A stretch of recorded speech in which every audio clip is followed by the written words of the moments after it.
So, Ashraf, who is this teaching actually for?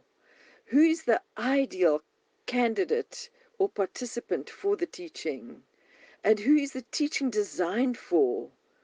Who is going to get the best outcome for themselves? This teaching is really not for those who want to perpetuate neediness. This teaching is not for those who want to solve problems or get out of crisis and are deep in crisis. It's not for those that are operating unconsciously and are looking to find a relief from them operating unconsciously.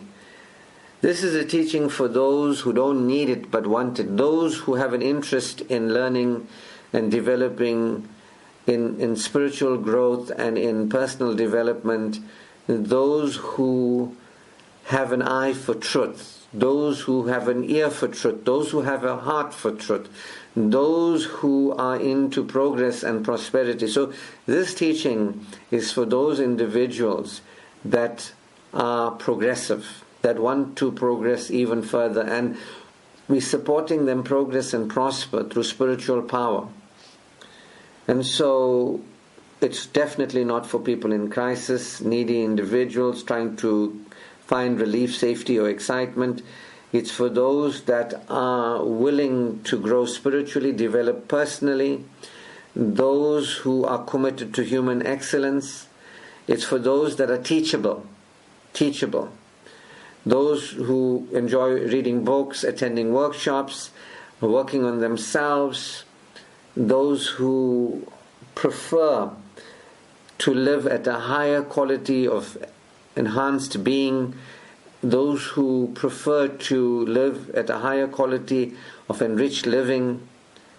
It's for them. And for people that are teachable, it's very important that students be teachable. Students who are aware that there is more that they are unaware of than what they are or currently aware. So, it's for those who really are becoming conscious of how largely unconscious they are. As conscious as we are aware that we are more unconscious than conscious. As much as we know that there is more we don't know than what we do know. So that is something that is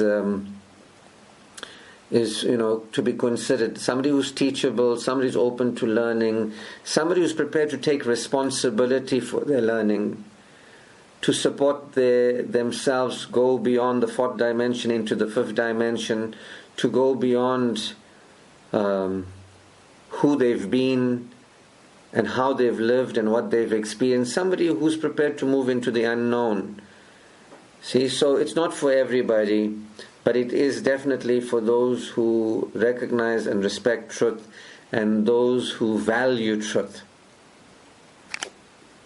and are willing to support this process. And I just want to say that this is indeed a process, because it involves what I would say is reasonable expectations. People who are prepared to undergo through a process, they're prepared to undergo through a process. They understand that this is a process of awareness, integration, assimilation. Awareness, assimilation, integration. Change is a process supporting a shifting of consciousness. And the example that I give is learning to drive a motor vehicle does involve a learning curve. And you will have to spend a lot of time studying the yellow book and taking the test. And if you pass the test, then you can study the blue book of learning to drive, and then do the driver's education classes, and then you can thereafter do the yard test and the road test. And if you succeed at that, then you're ready to drive by yourself, steer a motor vehicle, maneuver a motor vehicle, you become motorist. It's an undertaking, it starts with a decision. And so this is for those students who are contemplating and make a personal decision. They reach within themselves and they realize that Spiritual growth is not a luxury, it is a necessity. Personal development is not a luxury, it is a necessity. They choose the path of human excellence. They choose growth and development. It's for those people who know that if they don't grow, it doesn't feel good. That as they grow, it feels good, and they support feeling good through growth and development. And they're prepared to apply themselves with reasonable expectations, and as they support a shift in consciousness, as they support the shift from fourth to fifth dimension, there's a change. So that's really who, this teaching is and is aimed at. And it's really my contribution to a global spiritual evolution, that there are people out there who are wanting to go beyond who they've been, how they've lived, and what they've experienced.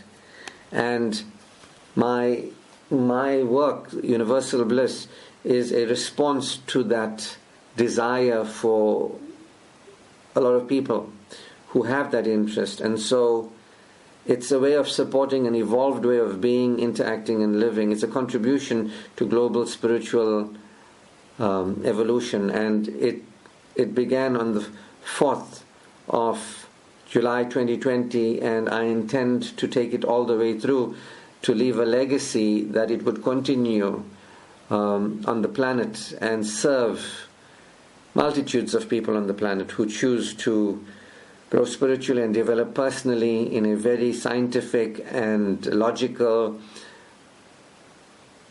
common sense way, without any kind of superfluous, airy-fairy, redundant kind of information. It's very logical, practical, sensible, and usable.